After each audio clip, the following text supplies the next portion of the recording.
Serious. Dark web users of Reddit. Was there ever a point in your youth that you felt you were genuinely in danger? What happened? Asterisk asterisk attention. Serious. Tag notice asterisk asterisk asterisk. Jokes, puns, and off-topic comments are not permitted. https www.reddit.com/r/askreddit/wiki/index #wiki_rule_6- in asterisk any asterisk comment. Parent or child. Asterisk parent comments that aren't from the target group will be removed, along with their child replies. Asterisk report comments that violate these rules. Posts that have few relevant answers within the first hour, and posts that are not appropriate for the serious tag will be removed. Consider doing an AMA request instead. Thanks for your cooperation and enjoy the discussion.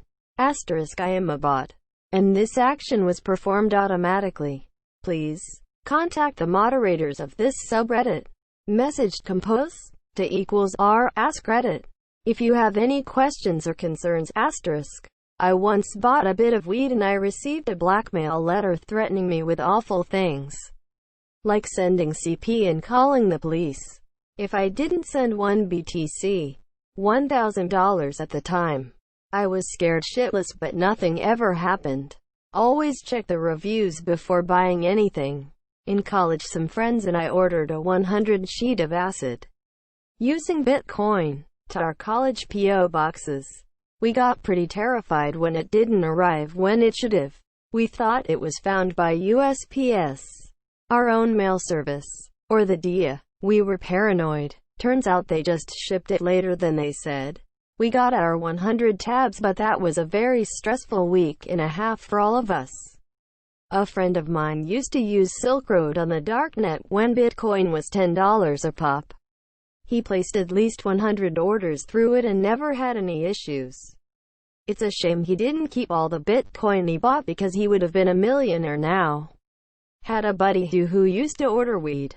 The distributor got busted and the postal service let him know there was a suspicious package for Hi Monsieur. He could either pick it up or it would be destroyed. Everything feels government owned. I used to frequent drug sites. They would go down for weeks at a time, then pop up again, have weird prices. Sellers were different. It made the dark web feel like a labyrinth more than a ruleless wasteland. Accidentally stumbled upon some CP once. No, paid out pretty fast, but was still worried for weeks the FBI would come after me. Not the modern dark web, but back in the days of Usenet I posted some harsh criticism in alt religion, Scientology. Yes, that was a typo for Scientology, but I'm leaving it for context of a bunch of posts.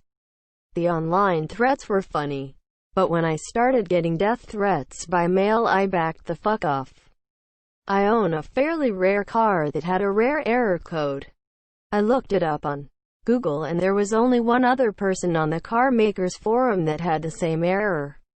And this guy took months and months going back and forth between car shops and the forum thread to try to get the issue fixed.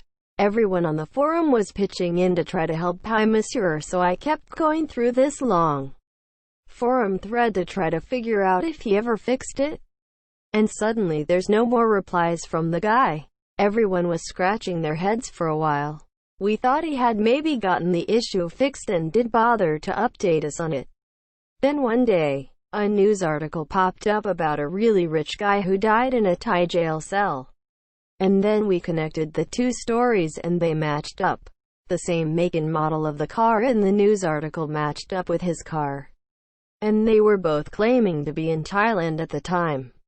So what happened was that same guy who was still talking on the forums got raided by the Thai police around the same time he stopped replying to the forum monsieur. Turns out that he was running one of the biggest dark web marketplaces where drugs were being sold and exchanged.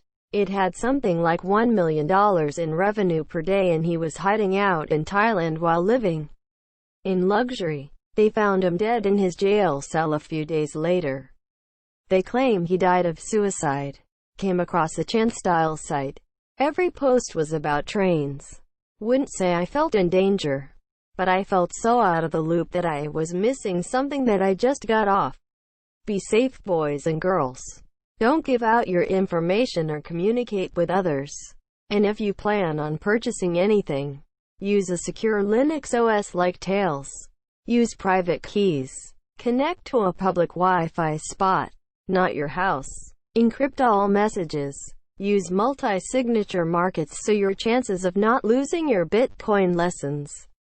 Escrow preferably. Never send your Bitcoins from a wallet attached to you directly to the seller. Tumble your coins first in when the package arrives. Don't open it for a few days. A friend of mine gave me all this info and told me I should help you guys out. Removed. Drugs seized. Paranoid months. Nothing happened. I was a casual orderer of the dark web for a while and got pretty big into it and started buying slightly bulky packages of drugs. If you knew the markets for a while, then you would know one called Alpha Bay was the best of the best. The Amazon of drugs and fraud would be its best description. However, it went down mysteriously one day and everyone assumed the owners just scammed everyone for their Bitcoin. Partially true, but in the background it was actually seized the dia. Everyone flocked to a new site called Hansa which had some sketchy design features, but it was the next best alternative. Turns out the Dutch police took over the site and with cooperation of multiple governments ran a drug distribution onion site with over $1 million of transactions for around a month. They were gathering information from unsuspecting users, including me, who bought with faulty security practices.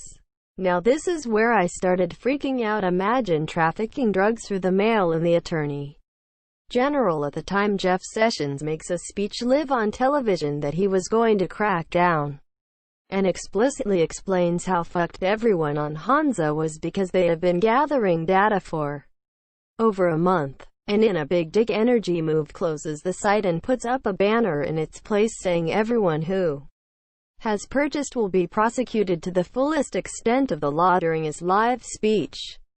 I was shitting myself for a month as many arrests did occur, but luckily I guess I wasn't important enough and nothing happened to me.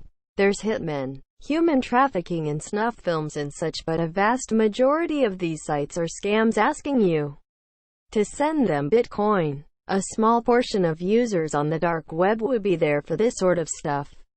However, buying drugs online is quite popular and widespread. Single vendors can have $500,000 plus in lifetime sales. It's quite safe to use. You use PGP to encrypt your address so only the seller of the drugs has access to your private info. If your package is seized, they'll have no proof you ordered it unless they seize your computer and you have that information stored on it. You can use Tails USB to avoid this. Even if your packages get seized, you'll often give it a love letter saying what they seized and there is no follow-up after that.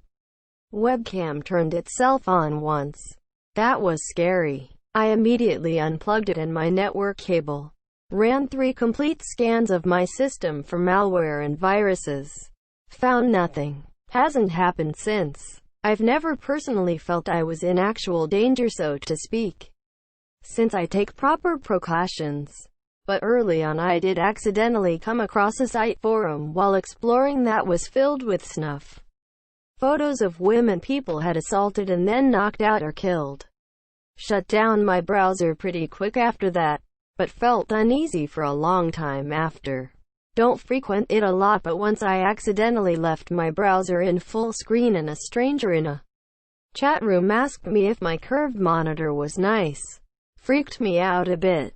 I actually learned how to access the dark web by listening to NPR. They had a segment where an author who was writing a book about it basically gave step-by-step instructions on how to do it.